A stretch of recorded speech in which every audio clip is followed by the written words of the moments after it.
Fameuse promo Voltaire. Je me souviens d'un article de l'Express qui s'appelait La promo des promus. La promotion Voltaire est un peu un concentré. C'est un concentré à la fois de tout ce qu'on a pu reprocher à l'ENA, et Dieu sait si la presse n'a pas été tendre à notre égard, mais de tout aussi ce qu'a réellement été l'ENA dans le pouvoir. On est donc la première promo de l'exercice de la gauche au pouvoir. François Hollande, président, avait annoncé la République exemplaire. En fait, République exemplaire, on a la promo Voltaire.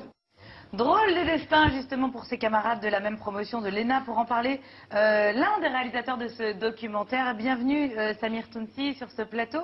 Philippe. Bonsoir, bienvenue. Alors on va quand même citer les quelques noms qu'il y a dans cette promo Voltaire. François Hollande, Ségolène Royal, Michel Sapin, Jean-Pierre Jouyet, Dominique de Villepin, de Renaud de Nodieu de Vabre. On peut dire que c'était un bon millésime. Quelle influence a aujourd'hui cette promotion encore sur le pouvoir actuel ? Il y a deux noms qu'il faut ajouter à la liste que vous avez énoncée. Pierre-René Lema, qui est secrétaire général à l'Élysée, et Sylvie Hubac, qui est directrice de cabinet de François Hollande. Deux leurs anciens copains, condisciples de l'ENA. Donc c'est très intéressant, c'est-à-dire que François Hollande, à peine élu, a eu besoin de prendre comme, pour ses deux plus proches collaborateurs, des anciens de cette promotion. Dans l'urgence, pour constituer des équipes. Des copains de classe. Et vous avez raison, parce que c'était d'ailleurs la polémique. Est-ce qu'il a favorisé des copains ou est-ce qu'il les a pris pour leur qualité? Il y a la réponse dans le film. Il lui appartient de répondre. Il répond. Évidemment, vous a répondu et justement, il s'explique là-dessus en disant c'est évidemment un choix. J'ai fait simple. Dans le film, il nous dit j'ai fait simple.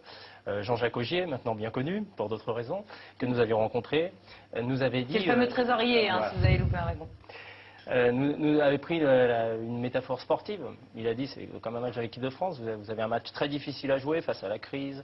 Et bien, pour constituer l'équipe, les équipes, vous prenez ceux que vous connaissez depuis longtemps et dont vous connaissez les qualités aussi. Ce ne sont pas quand même des gens qui sont là tout à fait par hasard.